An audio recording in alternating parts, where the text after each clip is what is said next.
আসসালামু আলাইকুম প্রিয় দর্শক, আজকের এই ভিডিওটি দেখার আগে একটু থামুন।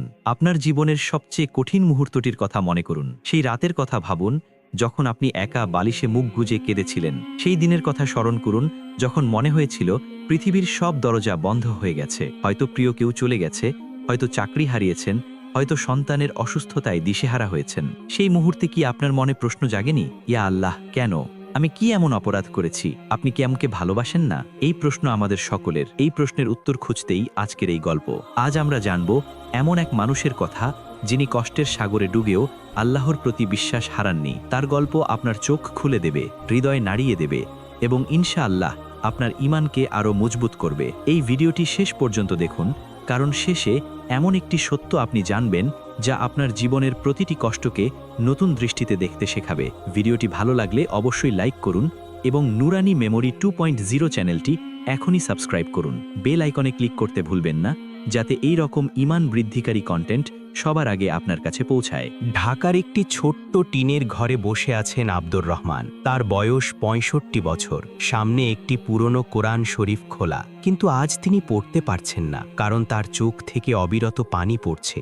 গত সপ্তাহেই তার একমাত্র ছেলে সড়ক দুর্ঘটনায় মারা গেছে। ৩০ বছর বয়সী সেই ছেলে ছিল তার বুকের ধন, তার বৃদ্ধ বয়সের একমাত্র সম্বল। আব্দুর রহমানের জীবন কখনোই সহজ ছিল না। তিনি জন্মেছিলেন বরিশালের এক দরিদ্র পরিবারে। বাবা ছিলেন দিনমজুর, মা ঘরে ঘরে কাজ করতেন। ছোটবেলায় অভাবের সাথে লড়াই করতে করতে তিনি বড় হয়েছেন। মাত্র ১০ বছর বয়সে বাবা মারা যান। তখন থেকেই সংসারের হাল ধরতে হয়েছে তাকে। দিনে অন্যের জমিতে কাজ করতেন, রাতে মসজিদের বারান্দায় বসে কোরআন শিখতেন। সেই কষ্টের দিনগুলোতেও আব্দুর রহমান আল্লাহর প্রতি অভিযোগ করেননি। তিনি বিশ্বাস করতেন আল্লাহ তাআলা সব দেখছেন, একদিন ভালো দিন আসবে। সেই বিশ্বাস নিয়েই তিনি এগিয়ে গেছেন। ২০ বছর বয়সে তিনি ঢাকায় আসেন। শুরু হয় নতুন সংগ্রাম। দিনে রিক্সা চালাতেন, রাতে একটি ছোট দোকানে কাজ করতেন। ২৫ বছর বয়সে বিয়ে করেন গ্রামের এক সহজ সরল মেয়েকে, নাম ফাতেমা। ফাতেমা ছিলেন আল্লাহ ভীরু, নামাজি, পর্দানসীন। দুজনে মিলে সংসার শুরু করেন একটি ছোট্ট টিনের ঘরে। অভাব ছিল, কিন্তু ভালোবাসার কোনো অভাব ছিল না। প্রতিদিন ফজরের নামাজের পর দুজন মিলে কোরআন তিলাওয়াত করতেন। বিয়ের ৫ বছর পর তাদের ঘরে আসে প্রথম সন্তান, একটি ছেলে। নাম রাখলেন ইউসুফ, ইউসুফ আলাইহিসসালামের নামে, কারণ আব্দুর রহমান জানতেন ইউসুফ আলাইহিসসালামের জীবনও কত কঠিন পরীক্ষায় ভরা ছিল, কিন্তু শেষ পর্যন্ত আল্লাহ তাকে সম্মানের উচ্চ আসনে বসিয়েছিলেন। তিনি চাইতেন তার ছেলেও সেই ধৈর্য আর বিশ্বাস নিয়ে বড় হোক। ইউসুফ বড় হতে লাগল। মেধাবী ছেলে, পড়াশোনায় ভালো, স্কুলে প্রথম হতো সব সময়। আব্দুর রহমান রিক্সা চালিয়ে হাড় ভাঙা পরিশ্রম করে ছেলেকে পড়াতেন। তার স্বপ্ন ছিল ছেলে বড় হয়ে ডাক্তার হবে, মানুষের সেবা করবে, সাথে সাথে দ্বীনের পথে থাকবে। কিন্তু ইউসুফের বয়স যখন ১০, তখন ঘটল এক বিয়োগান্ত ঘটনা। ফাতেমা ক্যান্সারে আক্রান্ত হলেন। শেষ পর্যায়ের ক্যান্সার, চিকিৎসার কোনো সুযোগ নেই। ৬ মাসের মধ্যে তিনি মারা গেলেন। সেদিন আব্দুর রহমান আকাশের দিকে তাকিয়ে বললেন, ইয়া আল্লাহ, তুমি আমার থেকে সব কিছু নিয়ে যাচ্ছ, কিন্তু আমি তোমার উপর বিশ্বাস হারাবো না। এরপর একা হাতে ছেলেকে মানুষ করলেন। দিন রাত এক করে খেটেছেন, ছেলেকে পড়িয়েছেন, মানুষ করেছেন। ইউসুফ বড় হলো, এইচএসসি পাশ করল ভালো রেজাল্ট নিয়ে, মেডিকেলে চান্স পেল। আব্দুর রহমানের চোখে পানি এসেছিল সেদিন, খুশির পানি। আল্লাহকে শুকরিয়া জানিয়েছিলেন হাজারবার। ভেবেছিলেন অনেক কষ্ট করেছেন, এবার হয়তো একটু সুখ আসবে, কিন্তু আল্লাহর পরিকল্পনা ছিল অন্যরকম। ইউসুফ মেডিকেলে ভর্তি হওয়ার মাত্র ২ বছর পর সেই ভয়াবহ দুর্ঘটনা ঘটল। ফিরে আসার পথে একটি বাস তাকে পিষে দিয়ে গেল। হাসপাতালে নেওয়ার আগেই সে মারা গেল। আব্দুর রহমানের সব স্বপ্ন, সব আশা মুহূর্তের মধ্যে ধ্বংস হয়ে গেল। ছেলের জানাজার পর আব্দুর রহমান প্রায় পাগল হয়ে গেলেন। খাওয়া বন্ধ করে দিলেন, কারো সাথে কথা বলেন না, দিনরাত শুধু ঘরে বসে থাকেন। কখনো কাঁদেন, কখনো শূন্য দৃষ্টিতে তাকিয়ে থাকেন। তার মনে হাজারো প্রশ্ন। কেন আল্লাহ তাকে এত কষ্ট দিচ্ছেন? তিনি কি কোনো পাপ করেছেন? তিনি তো সারা জীবন আল্লাহর পথে ছিলেন, নামাজ কখনো ছাড়েননি, রোজা রেখেছেন, মানুষের উপকার করেছেন, তাহলে কেন এই শাস্তি? পাড়ার মানুষজন আসতেন তাকে সান্ত্বনা দিতে, কিন্তু তাদের কথায় আব্দুর রহমানের কোনো সান্ত্বনা হতো না, বরং মনে মনে আরও কষ্ট পেতেন। কেউ বলতেন, সবর করো ভাই, আল্লাহর হুকুম। কেউ বলতেন, জান্নাতে যাবে তোমার ছেলে, খুশি হও। কিন্তু আব্দুর রহমান ভাবতেন, জান্নাতে গেলে কি হবে? এই দুনিয়ায় তো আমি একা হয়ে গেলাম। আমার বুড়ো বয়সে কে দেখবে আমাকে? এই যন্ত্রণা কে বুঝবে? একদিন রাতে তিনি নামাজের জায়নামাজে বসেছিলেন, কিন্তু নামাজ পড়তে পারছিলেন না। হঠাৎ তার মনে শয়তান ওয়াসওয়াসা দিল। মনে হলো, আল্লাহ কি সত্যি আছেন? যদি থাকতেন তাহলে কি এত অন্যায় করতেন? আমি তো তার বান্দা, তিনি কেন আমাকে এভাবে কষ্ট দিচ্ছেন? এই চিন্তা আসতেই তিনি ভয় পেয়ে গেলেন। আস্তাগফিরুল্লাহ বললেন বারবার, কিন্তু মনের ভেতরের প্রশ্ন থেকেই গেল। সেই রাতে তিনি ঘুমাতে পারলেন না। বিছানায় শুয়ে শুয়ে ছেলের কথা ভাবতে লাগলেন। ইউসুফের ছোটবেলার কথা মনে পড়ল, কিভাবে সে প্রথম হাঁটতে শিখেছিল, কিভাবে প্রথম আব্বু বলেছিল। মনে পড়ল স্ত্রী ফাতেমার কথা, কিভাবে তিনি মৃত্যুর আগে বলেছিলেন, ইউসুফকে আল্লাহর পথে রেখো, আমি জান্নাতে অপেক্ষা করব। সেই কথা মনে হতেই আব্দুর রহমানের চোখ দিয়ে আবার পানি পড়তে লাগল। পরদিন সকালে মসজিদে যাওয়ার সময় পথে দেখলেন এক অন্ধ ভিখারিকে। লোকটি রাস্তার পাশে বসে আছে, কিন্তু তার মুখে অদ্ভুত এক শান্তি। কেউ তাকে কিছু দিলে সে বলছে, আলহামদুলিল্লাহ, আল্লাহ তোমাকে বরকত দিন। কেউ না দিলেও সে বলছে, আলহামদুলিল্লাহ। আব্দুর রহমান কৌতূহলী হয়ে তার কাছে গেলেন। ভাই, তুমি কিছু পাও আর না পাও, আলহামদুলিল্লাহ বলো কেন? জিজ্ঞেস করলেন আব্দুর রহমান। অন্ধ লোকটি হাসল, বলল, ভাই, আমি চোখে দেখি না ঠিকই, কিন্তু আমার অন্তরে আল্লাহকে দেখি। তিনি আমাকে যা দিয়েছেন তার জন্য কৃতজ্ঞ।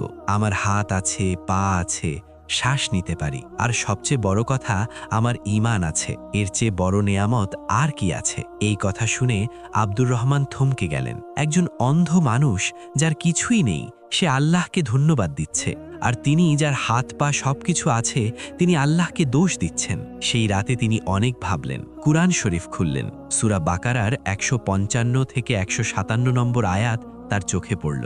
আর অবশ্যই আমি তোমাদেরকে পরীক্ষা করব কিছু ভয়, ক্ষুধা এবং জান মাল ও ফসলের ক্ষয়ক্ষতি দ্বারা। আর তুমি সুসংবাদ দাও ধৈর্যশীলদের, যারা তাদের উপর বিপদ আসলে বলে, ইন্না লিল্লাহি ওয়া ইন্না ইলাইহি রাজিউন।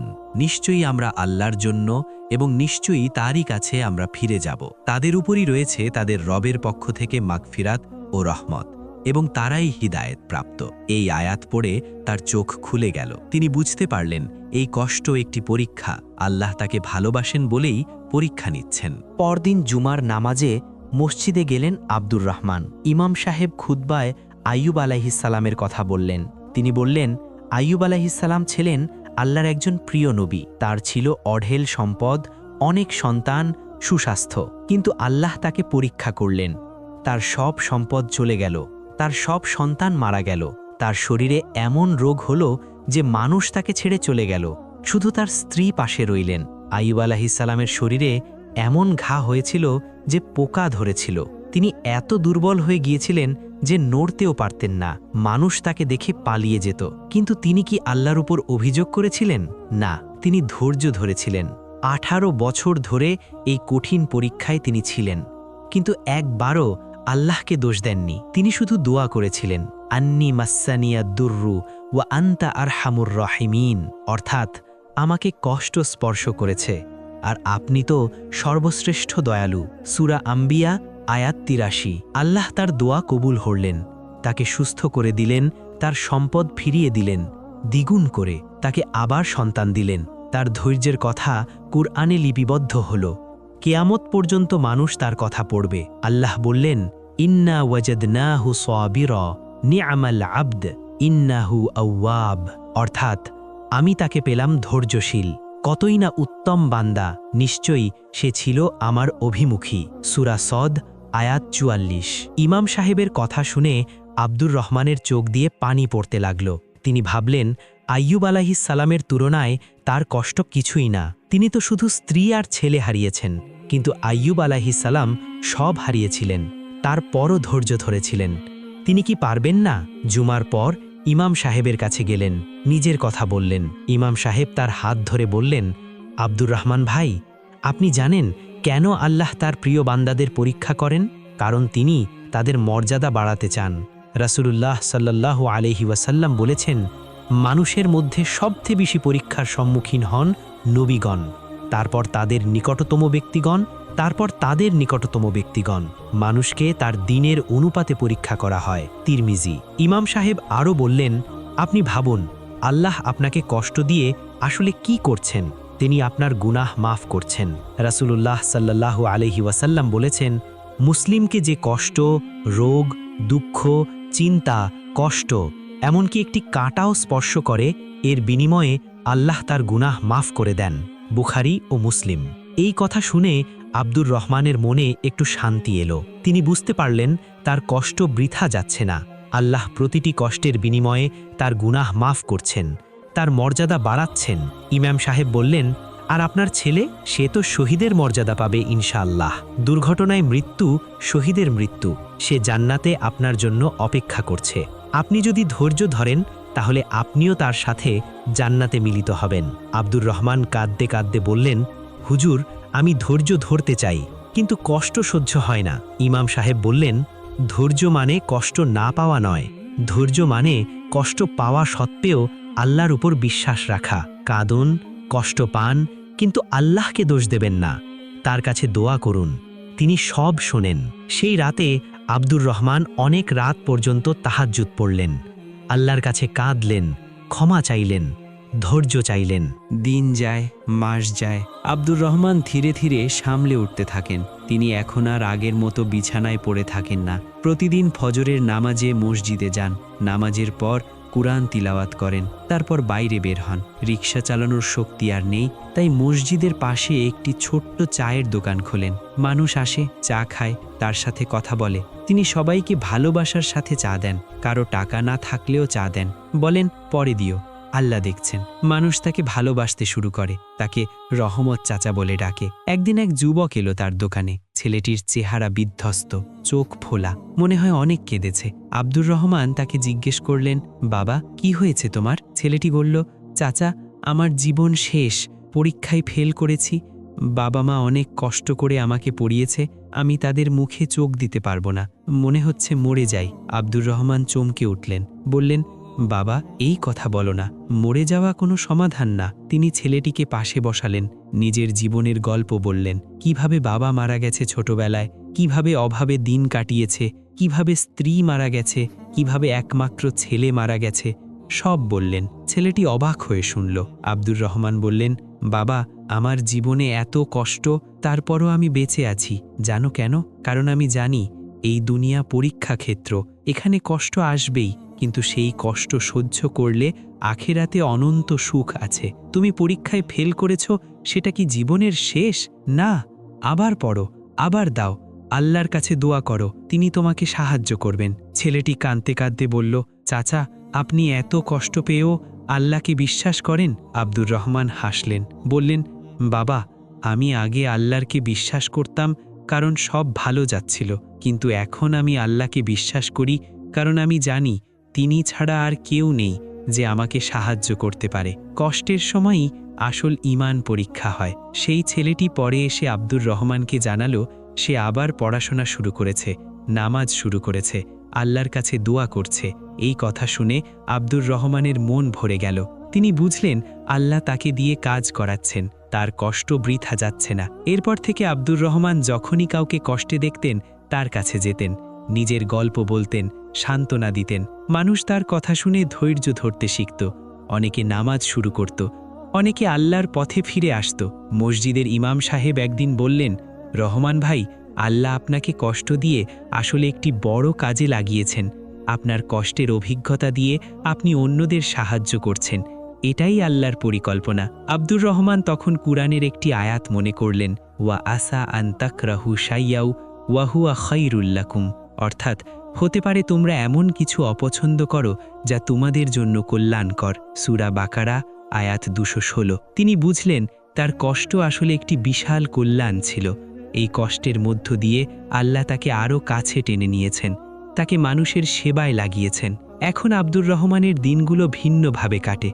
সকালে ফজরের নামাজ, তারপর কুরআন তিলাওয়াত, তারপর দোকানে কাজ, বিকেলে মসজিদে বসে বাচ্চাদের কুরআন শেখান, সন্ধ্যায় মাগরিবের নামাজের পর মানুষের সাথে কথা বলেন, রাতে তাহাজ্জুদ পড়েন। জীবনে এখনও কষ্ট আছে, একাকিত্ব আছে, কিন্তু সেই কষ্টের মধ্যেও একটি অদ্ভুত শান্তি আছে। একদিন এক বিশ্ববিদ্যালয়ের ছাত্র আব্দুর রহমানের দোকানে এলো। সে বলল, চাচা, আমি আপনার কথা অনেক শুনেছি। আমার একটি প্রশ্ন আছে। আপনি বলেন আল্লাহ ভালোবাসেন বলে কষ্ট দেন, কিন্তু একজন যিনি ভালোবাসেন তিনি কেন কষ্ট দেবেন? এটা কি যুক্তিসঙ্গত? আব্দুর রহমান হাসলেন, বললেন, বাবা, তোমার প্রশ্ন খুব ভালো। আমিও এই প্রশ্ন করেছিলাম এক সময়, এখন আমি বুঝি। তিনি বললেন, দেখো বাবা, তোমার মা যখন তোমাকে ছোটবেলায় টিকা দিতে নিয়ে যেতেন, তুমি কি কাঁদতে না? সেই সুই ফোটানো কি তোমার কষ্ট দিত না? কিন্তু তোমার মা কি তোমাকে ভালোবাসতেন না? অবশ্যই ভালোবাসতেন। তিনি জানতেন এই ছোট্ট কষ্ট তোমাকে বড় রোগ থেকে বাঁচাবে। ছাত্রটি মাথা নাড়ল।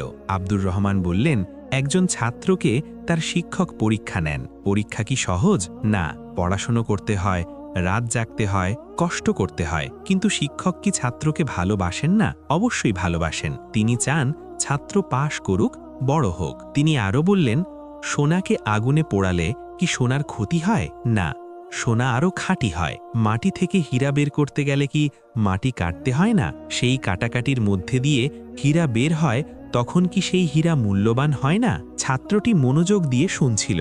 আব্দুর রহমান বললেন, আল্লাহ তাআলা আমাদের জান্নাতে নিতে চান, কিন্তু জান্নাত সস্তা নয়। আল্লাহ বলেছেন, আম হাসিবতুম আং তাদখুলুল জান্নাতা ওয়ালাম্মা ইয়াতিকুম মাসালুল্লাযীনা খলাউ মিন ক্বাবলিকুম মাসাতহুমুল বাসাউ ওয়াদ-দাররাউ ওয়াজুলজিলু। তোমরা কি মনে করেছো যে তোমরা জান্নাতে প্রবেশ করবে, অথচ তোমাদের কাছে তাদের মতো কিছু আসেনি যারা তোমাদের আগে গত হয়েছে? তাদেরকে স্পর্শ করেছে কষ্ট ও দুঃখ এবং তারা কম্পিত হয়েছিল। সূরা বাকারা আয়াত 214। তিনি বললেন, বাবা, এই দুনিয়া একটি পরীক্ষা ক্ষেত্র। আমরা এখানে পরীক্ষা দিতে এসেছি। পরীক্ষা ছাড়া সার্টিফিকেট পাওয়া যায় না, কষ্ট ছাড়া জান্নাত পাওয়া যায় না। ছাত্রটি জিজ্ঞেস করল, কিন্তু চাচা, কেউ কেউ তো অনেক সুখে থাকে, তাদের কোনো কষ্ট নেই, তারা কি আল্লাহর প্রিয় নয়? আব্দুর রহমান বললেন, এটা একটু ভিন্নভাবে দেখতে হবে।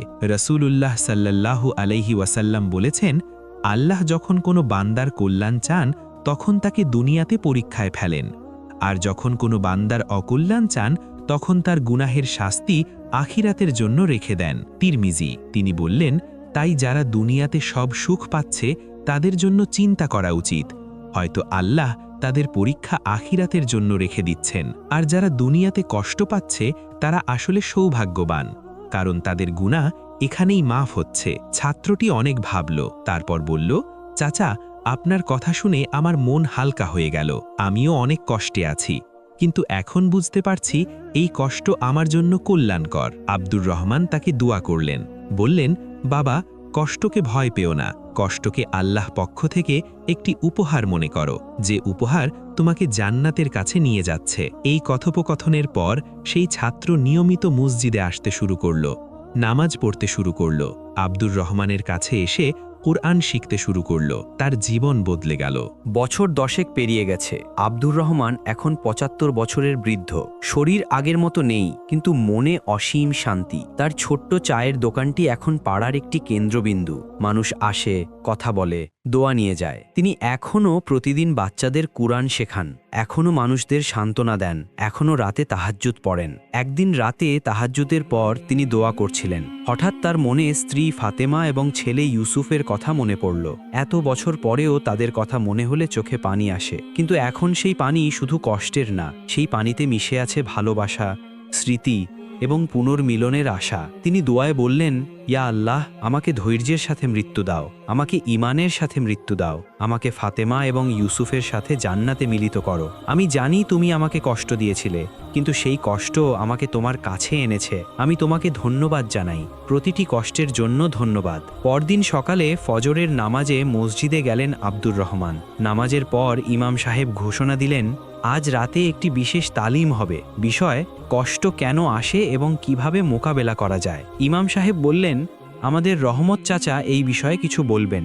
আব্দুর রহমান অবাক হলেন, তিনি তো কোনো আলেম নন, কিন্তু ইমাম সাহেব জোর দিলেন, বললেন, আপনার জীবনের অভিজ্ঞতা 1000 কিতাবের চেয়ে বেশি শিক্ষা দেবে। সেই রাতে মসজিদ ভরে গেল, মানুষ এসেছে রহমত চাচার কথা শুনতে। আব্দুর রহমান মাইক্রোফোনের সামনে দাঁড়ালেন, তার চোখে পানি কিন্তু মুখে হাসি। তিনি বললেন, আমার প্রিয় ভাই ও বোনেরা, আমি আজ আপনাদের কোনো তত্ত্ব শেখাতে আসিনি, আমি এসেছি আমার জীবনের গল্প বলতে। সেই গল্প যেখানে কষ্ট ছিল কিন্তু আল্লাহর রহমতও ছিল। তিনি তার পুরো জীবনের গল্প বললেন, ছোটবেলায় অভাব, বাবার মৃত্যু, স্ত্রীর মৃত্যু, ছেলের মৃত্যু সব বললেন। মানুষ শুনল, অনেকে কাঁদল। তারপর তিনি বললেন, আমি আপনাদের বলছি, কষ্টকে ভয় পাবেন না। কষ্ট আল্লাহর পক্ষ থেকে একটি পরীক্ষা। এই পরীক্ষায় পাশ করলে জান্নাত। আল্লাহ বলেছেন, ইন্না মাআল উসরি ইউসরা, অর্থাৎ নিশ্চয়ই কষ্টের সাথে স্বস্তি আছে। সূরা ইনশিরাহ আয়াত 6। তিনি বললেন, আমার জীবনে কষ্ট এসেছে, কিন্তু সেই কষ্টের পরই আল্লাহ আমাকে শান্তি দিয়েছেন। সেই শান্তি টাকা পয়সার শান্তি না, সেই শান্তি হলো আল্লাহর সাথে সম্পর্কের শান্তি। সেই শান্তি হলো ঈমানের শান্তি। তার কথা শেষ হলে সবাই দোয়া করল। অনেকে এগিয়ে এসে তার হাতে চুমু খেল, তার দোয়া চাইল। সেই রাতে বাড়ি ফিরে আব্দুর রহমান অনেক খুশি ছিলেন। তিনি ঈশার নামাজ পড়লেন, তারপর বিছানায় শুয়ে কালেমা পড়তে পড়তে ঘুমিয়ে পড়লেন। পরদিন সকালে তাকে খোঁজা হলো, কিন্তু তিনি আর জাগলেন না। আল্লাহ তাকে ঘুমের মধ্যেই নিয়ে গেছেন। তার মুখে ছিল এক অদ্ভুত শান্তির হাসি। তার জানাজায় হাজারো মানুষ এসেছিল, সবাই কাঁদছিল, কিন্তু সবাই জানত রহমত চাচা এখন তার স্ত্রী ফাতেমা এবং ছেলে ইউসুফের সাথে জান্নাতে মিলিত হয়েছেন। প্রিয় দর্শক, আব্দুর রহমানের গল্প শেষ হলো, কিন্তু তার শিক্ষা চিরকাল থাকবে। কষ্ট আসবে, এটা জীবনের অংশ, কিন্তু সেই কষ্টের মধ্যেও আল্লাহকে খুঁজুন, তার কাছে ফিরে যান। তিনি আপনাকে ভালোবাসেন, তিনি আপনার জন্য সর্বোত্তম পরিকল্পনা করেছেন। আল্লাহ আমাদের সবাইকে ধৈর্যের সাথে কষ্ট সহ্য করার তৌফিক দান করুন, আমিন। ভিডিওটি ভালো লাগলে অবশ্যই লাইক করুন এবং নুরানি মেমোরি 2.0 চ্যানেলটি সাবস্ক্রাইব করুন। আল্লাহ হাফেজ।